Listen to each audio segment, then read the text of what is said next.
Hi friends, இன்னைக்கு நாம இட்லி மற்றும் தோசை. என்னடா இட்லி இந்த கலர்ல இருக்கேன்னு பார்க்குறீங்களா? ஆமாங்க, இது சிறுதானியம் மில்லட்ல எடுத்து அதை ஊற வச்சு ஃபர்மெண்ட் புளிக்க வச்சு அதில் எப்படி ரொம்பவுமே சாஃப்டான இட்லியும் மற்றும் கிறிஸ்பியான தோசையும் செய்யலான்றதை தான் பார்க்க போகிறோம். மில்லட்ல தோசை வராது, இட்லி கல்லு மாதிரி இருக்கும்னு நினைக்கிறீங்களா? இல்லைங்க, வீடியோவில் கொடுத்துருக்கிற ஒரு சில ஐடியாஸ் அண்ட் தென் டிப்ஸ் நீங்கள் ஃபாலோ பண்ணாலே போதும், தாராளமாக உங்களுக்குமே நல்ல ஒரு ஸ்பாஞ்சியான இட்லி அண்ட் தென் தோசையுமே கிடைக்கும். வீக்லி ட்வைஸ் மட்டும் நீங்கள் இதை சாப்பிட்டு பாருங்கள், உங்களுடைய sugar level and then cholesterol level நல்லாவே கண்ட்ரோல் ஆகும். ஸோ வாங்க வீடியோவில் போகலாம். இதுக்கு நம்ம ஃபஸ்ட்டு பார்த்திங்கன்னா வரகு அரிசி எடுத்திருக்கோம்.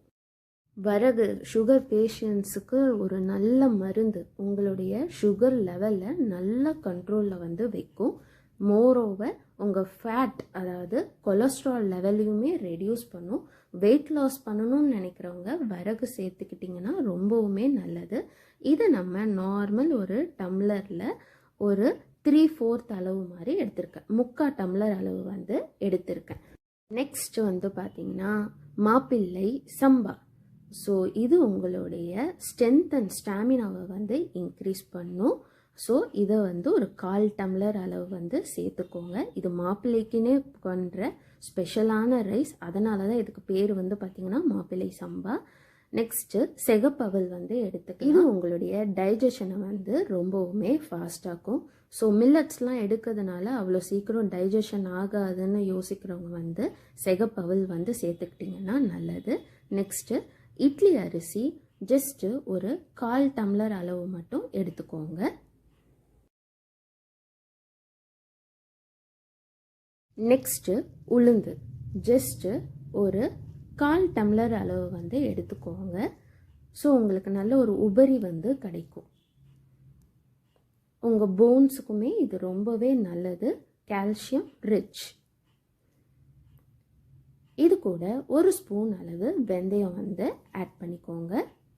ஸோ அவ்வளோதாங்க. இதை எல்லாத்தையுமே நல்லா ஒரு 2 to 3 டைம்ஸ் நல்லா வாஷ் பண்ணிவிடுங்க. வாஷ் பண்ணி முழுகிற அளவு தண்ணி ஊற்றி க்ளோஸ் பண்ணி வச்சிடலாம்.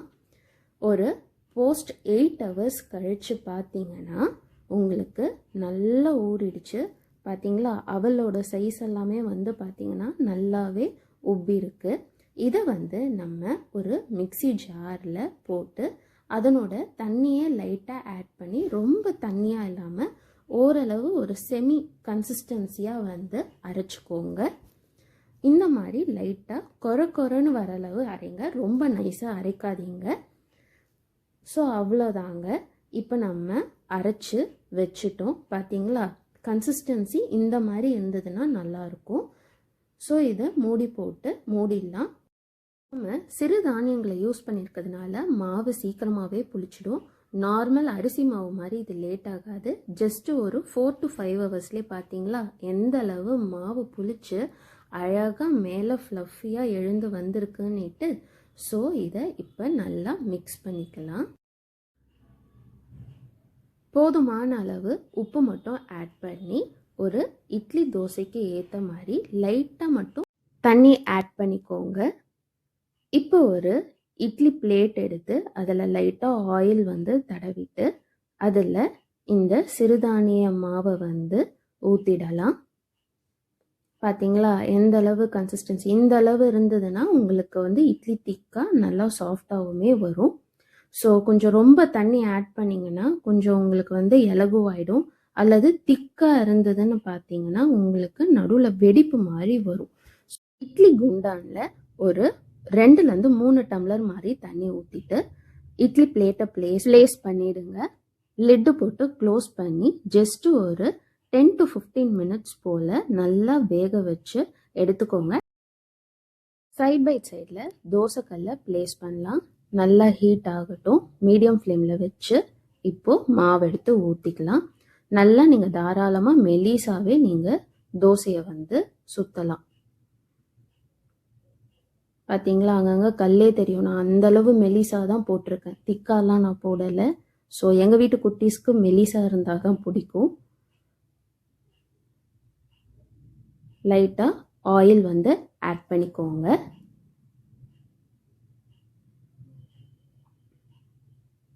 ஸோ தோசை வந்து ரொம்ப கிறிஸ்பி ஆகிறதுக்கான ஐடியா வந்து பார்த்தீங்கன்னா, ஸோ அங்கங்கே நீங்கள் வந்து கொஞ்சம் பல்ஜாக இருக்கிறத இந்த மாதிரி பிளெயின் சர்ஃபேஸாக வந்து தடவி விட்டீங்கன்னா உங்களுக்கு தோசை வந்து நல்ல கிறிஸ்பியாக கிடைக்கும், ஈவனாக சர்ஃபேஸாகவும் இருக்கும்.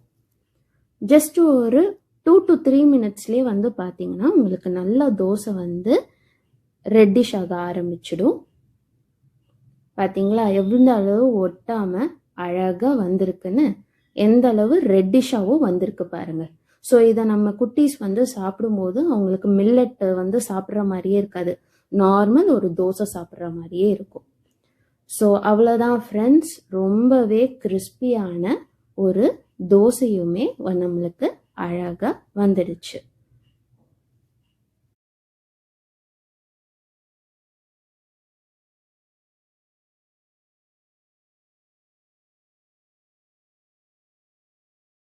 ஃபிஃப்டீன் மினிட்ஸ் போல் இப்போ டைம் ஆயிடுச்சு. பார்த்தீங்களா எந்த அளவு அழகாக எல்லாமே ஃப்ளஃபியாக எழும்பி வந்திருக்குன்னுட்டு. ஸோ இது வெந்திருக்கான்னு செக் பண்ணுறதுக்கு ஒரு பவுலில் சின்ன வாட்டர் எடுத்து ஃபிங்கரால் டச் பண்ணி பாருங்கள். ஒட்டாமல் இருந்ததுன்னா அழகாக வெந்திருக்குன்னு அர்த்தம். இப்போது நார்மலாக நீங்கள் இட்லி எடுக்கிற மாதிரியே நீங்கள் எடுத்துக்கலாம். அழகாக இட்லி பிளேட்லேயுமே ஒட்டாமல் வந்திருக்கு பார்த்தீங்களா? அவ்வளோதாங்க, சுட சுட மில்லட் இட்லி ரெடி. எந்த அளவு சாஃப்டாக இருக்குன்னு பாருங்க.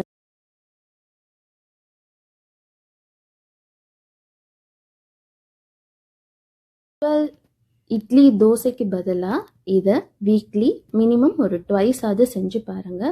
உடம்புக்கு ரொம்பவே நல்லதுங்க. உங்களுடைய சுகர் கொலஸ்ட்ரால் லெவல்லாம் நல்லாவே கம்மியாகும். ஸோ தேங்க்யூ ஃப்ரெண்ட்ஸ், வீடியோவை லாஸ்ட் வரைக்கும் பார்த்ததுக்கு.